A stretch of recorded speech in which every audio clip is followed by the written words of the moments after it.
নমস্কার, কনাস food diary থেকে আমি আশিস খানা বলছি। আজকে আমি করে দেখাবো নিরামিষ পনির রেসিপি। এই পনিরের তরকারি আপনারা রুটি, লুচি বা পরোটা দিয়ে খেতে পারেন। তো এটা খুব সহজেই হয়ে যায়। বাড়িতে যেসব জিনিসপত্র থাকে সেসব জিনিসপত্র দিয়ে আপনারা সহজেই এটা তৈরি করে নিতে পারেন। তো দেখুন আমি কীভাবে এই পনিরটা তৈরি করি। তো আমি একটা ভাজা মশলা আমি তৈরি করে নেব। এই ভাজা মশলাটা কী কী নিয়েছি একটু দেখুন। হাফ চামচ গোটা জিরে, হাফ চামচ গোটা ধনে, এক টুকরো জয়িত্রী, একটা সামান্য এক টুকরো জায়ফল, দুটো এলাচ আর 10টার মতো গোলমরিচ। এগুলো শুকনো খোলায় প্রথমে দিয়ে দেবো। তো প্রথমে এলাচ আর জয়িত্রীটা একটু হালকা করে ভেজে নেব। খুব বেশি আমি গোটা মশলাটা ভাজবো না, হালকা করে একটু রোস্ট করে নেব। এরপর একটু হালকা গরম হয়ে গেছে, এরপর সব মশলাটা এতে দিয়ে দিলাম।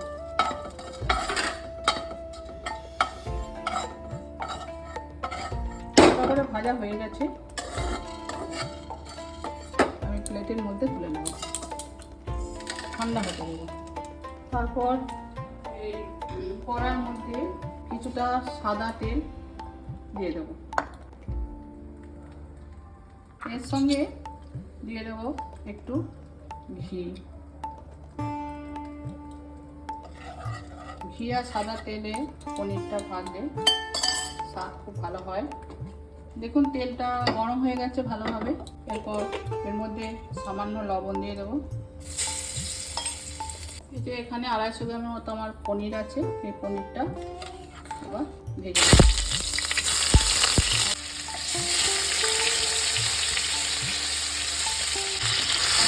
খুব বেশি পনিরটা ভাজবো না, হালকা করে ভাজবো।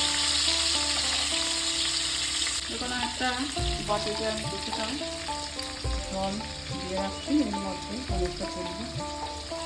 লাল লাল করে ভাজা হয়ে গেছে, পনিরগুলো তুলে নেব। আমি কী কী নিয়েছি প্রথমে আমি দেখলাম, পনিরটা তো ভাজলাম আর এর সঙ্গে একটা পেস্ট করতে হবে। এই পেস্টটাতে আছে টমেটো, আদা কিছুটা আর 2টো কাঁচা লঙ্কা, আর এখানে আমি 2 চামচ পোস্ত আর 7-8টার মতো কাজু ভিজিয়ে রেখেছি। এটা একটা পেস্ট করে নেব। মিক্সির মধ্যে আদা,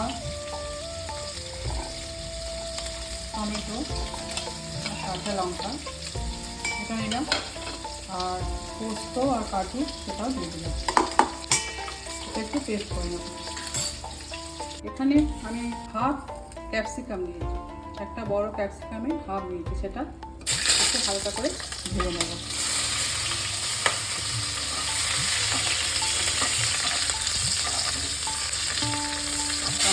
একটা টমেটো আছে সেটা দিয়ে দিলাম।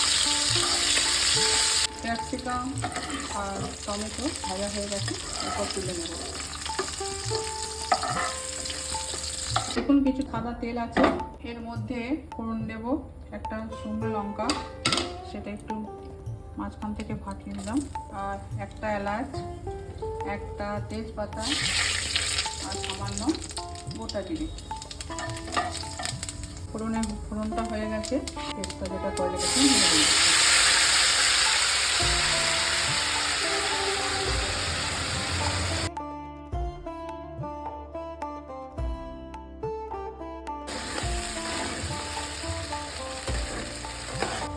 এরপর দিয়ে দেবো লবণ। কিছুটা লবণ আমার তেলে দেওয়া ছিল, আমি হালকা করে অল্পই দিচ্ছি।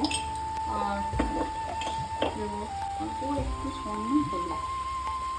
আর সেরকম বিশেষ কিছু লাগে না এই রান্নাটার মধ্যে। এর মধ্যে যদি এরকমভাবে ক্যাপসিকাম আর টমেটোর মধ্যে কিছুটা পেঁয়াজ দিতাম আরও ভালো লাগতো, কিন্তু যেহেতু আমি নিরামিষভাবে করছি তার জন্য আমি পেঁয়াজটা দিচ্ছি না।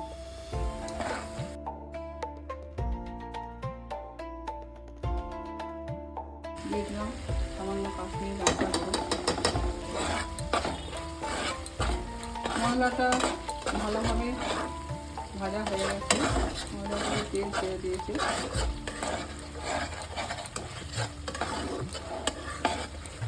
দেখুন মশলাটা কত সুন্দর ভাজা হয়েছে। চিনি দেব,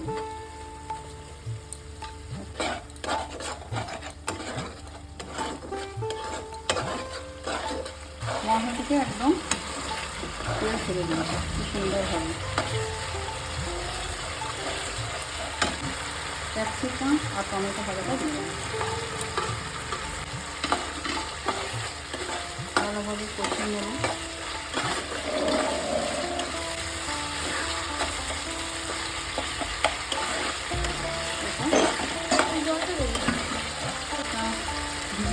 জলটাই দেবো পরিমাণ মতো, একটু খেতে দিলে পনিরগুলো দিয়ে দেবো।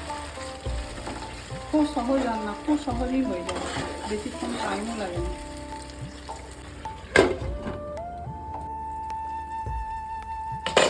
ঢাকনাটা খুললাম,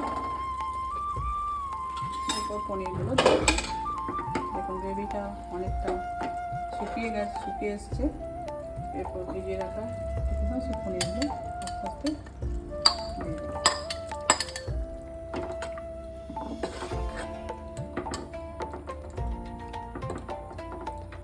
চাপা দেবো, তুলে দেখে নেব। দেখুন প্রায় হয়ে এসছে,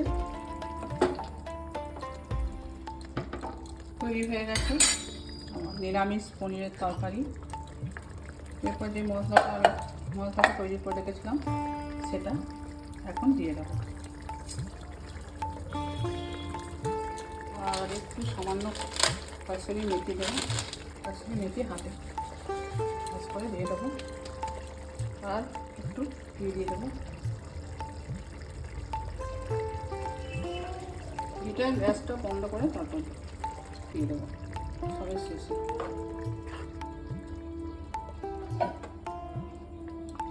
নিরামিষ পনিরের রেসিপি তৈরি হয়ে গেছে। আপনাদের এই রেসিপিটা কেমন লাগলো সবাই কমেন্ট করে জানাবেন। যদি ভালো লাগে সবাই লাইক শেয়ার সাবস্ক্রাইব করবেন। সবাই ভালো থাকবেন, সুস্থ থাকবেন। নমস্কার।